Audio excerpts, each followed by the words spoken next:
ఆపదామపహర్తారం దాతారం సర్వసంపదాం లోకాభిరామం శ్రీరామం భూయో భూయో నమామ్యహం. 57వ సర్గ. హనుమంతుడు ఏమీ శ్రమ లేకుండా ఆకాశ మార్గంలో సముద్రాన్ని దాటుతున్నాడు. ఆ దృశ్యాన్ని వాల్మీకి మహర్షి ఇలా వర్ణించారు. ఆకాశం సముద్రం మీద ఎత్తులో ఉన్న మరొక సముద్రంలా ఉంది. ఆకాశమనే ఆ సముద్రంలో చంద్రుడు తెల్లకలువగాను, సూర్యుడు కారండవ పక్షిగాను, కొన్ని మేఘాలు నీటిలో ఉన్న నాచుగాను, మరికొన్ని మేఘాలు గట్టుమీద ఉన్న పచ్చిక భూములుగాను, పునర్వసు నక్షత్రం మహామీనంగాను, స్వాతి నక్షత్రం హంసగాను, అంగారక గ్రహం మొసలిగాను, పుష్యమీ శ్రవణ నక్షత్రాలు కలహంసలుగాను, చంద్రకిరణాలు నీరుగాను ఉన్నాయి. యక్ష గంధర్వ ఉరగులు కలువలు తామరపూల్లాగా కనిపిస్తున్నారు. ఆ సముద్రంలో హనుమంతుడు గాలివాలున వేగంగా సాగుతున్న మహానౌకలా ఉన్నాడు. చంద్రుణ్ణి స్పర్శిస్తున్నాడా అనేంత ఎత్తులోనూ, సూర్యుడి వైపు వెడుతున్నాడా అనిపించేలానూ దూసుకు వెడుతున్నాడు. ఆయన మేఘాల్లో నుంచి వెడుతున్నప్పుడు ఆయన శరీరంలోని వివిధ భాగాల రంగు ఆ మేఘాలకు అంటినట్లు కనబడింది. బట్టలకున్న తెలుపు, ముఖంలో ఉన్న ఎరుపు, శరీరవర్ణం పసుపు, ఈ రంగులన్నీ మేఘాలకు అంటినట్లున్నాయి. ఆయన బలం వేగం చూస్తే గరుత్మంతుడు లంకలో బయలుదేరి ఆకాశ మార్గంలో సముద్రం ఉత్తర తీరానికి వెడుతున్నాడా అన్నట్లుంది. అలా వెడుతున్న హనుమంతుడు సముద్రంలో సగం దూరం దాటాక మైనాక పర్వతం వచ్చింది. దాన్ని గౌరవపూర్వకంగా చేత్తో స్పృశించి ఆగకుండా ముందుకు సాగాడు. మహోన్నతమైన మహేంద్ర పర్వతం దూరంగా కనబడింది. ఆనందంతో దశ దిశలు నిండేలా సింహనాదం చేశాడు. వేగంగా తోక తిప్పాడు. ఉత్తర తీరంలో నిరీక్షిస్తున్న మహాబలులైన వానరులు హనుమంతుడు ఎప్పుడు వస్తాడా, సీతను చూశాననే శుభవార్త ఎప్పుడు చెప్తాడా అని ఎదురుచూస్తున్నారు. వారికి హనుమంతుడు చేసిన సింహనాదం, ఆయన తొడల తాకిడికి గాలిలో పుట్టిన శబ్దం వినిపించాయి. అంతవరకు దైన్యంతో ఉన్న ఆ వానరులకి ధైర్యం వచ్చింది.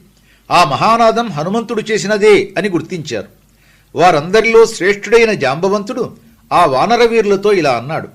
సర్వథా కృతకార్యోసౌ హనుమాన్ నాత్ర సంశయః నహ్యస్యాకృతకార్యస్య నాద ఏవం విధో భవేత్.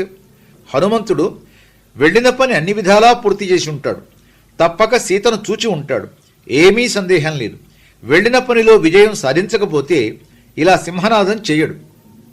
జాంబవంతుడి మాటలు విని పట్టలేని ఆనందంతో వానరులు గంతులు వేశారు. హనుమంతుడిని చూడడానికి ఒక చెట్టు చివరి నుంచి మరొక చెట్టు చివరికి, ఒక పర్వత శిఖరం నుంచి మరొక పర్వత శిఖరం మీదికి దూకారు. చెట్ల మీద నిలిచి చిన్న చిన్న కొమ్మలు రెమ్మలు రాలిపోయేలా ఆ చెట్లను విదిలించారు. హనుమంతుడు ఎలా గర్జిస్తాడో అలా గర్జించారు. అంతలో వారికి హనుమంతుడు కనిపించాడు. అతడు ఆకాశం నుంచి కిందకు దిగుతుంటే వారందరూ అంజలి ఘటించి నిలబడ్డారు. పర్వతం వంటి మహారూపంలో ఆ మహాకపి మహేంద్ర పర్వతం మీద ఉన్న రమ్యమైన సెలయర్లో దిగాడు. వానరులంతా ఆనందంతో ఆ కపివరుడి చుట్టూ చేరారు. క్షేమంగా తిరిగి వచ్చిన అతన్ని చూచి వారి ముఖాలు వికసించాయి.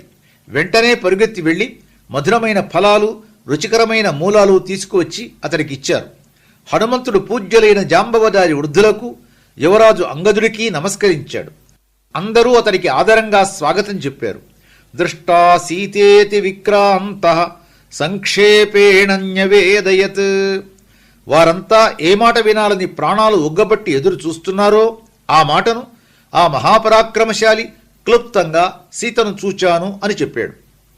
అంగదుడు ఆనందంతో హనుమంతుడి చెయ్యి పట్టుకొని తన పక్కన కూర్చోబెట్టుకున్నాడు. హనుమంతుడు సీతను చూశానని చెప్పడంతో వానరులు ఆనందంతో సింహగర్జనలు చేశారు.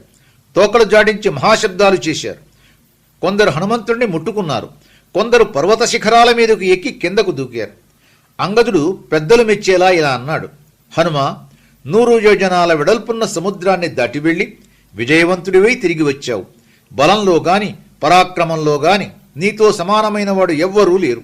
అహో స్వామినితే భక్తి, అహో వీర్యమహో ధృతి. ఎంత ప్రభుభక్తి, ఎంత ధైర్యం, ఎంత పరాక్రమం! మనందరి అదృష్టం వల్ల రామపత్ని సీతను చూశావు. ఇక సీతావియోగం వల్ల రాముడు అనుభవిస్తున్న దుఃఖం తొలగిపోతుంది. హనుమంతుడు లంకలో చూసినవి, జరిగినవి విశేషాలు ఇంకా చెప్పాలని, తాము వినుల విందుగా వినాలని ఉత్సుకతతో వానరులు అతడికి దగ్గరగా జరిగి కూర్చున్నారు. వారందరి మధ్య అంగదుడు దేవతల మధ్య దేవేంద్రుడిలా ఉన్నాడు. స్వస్తి.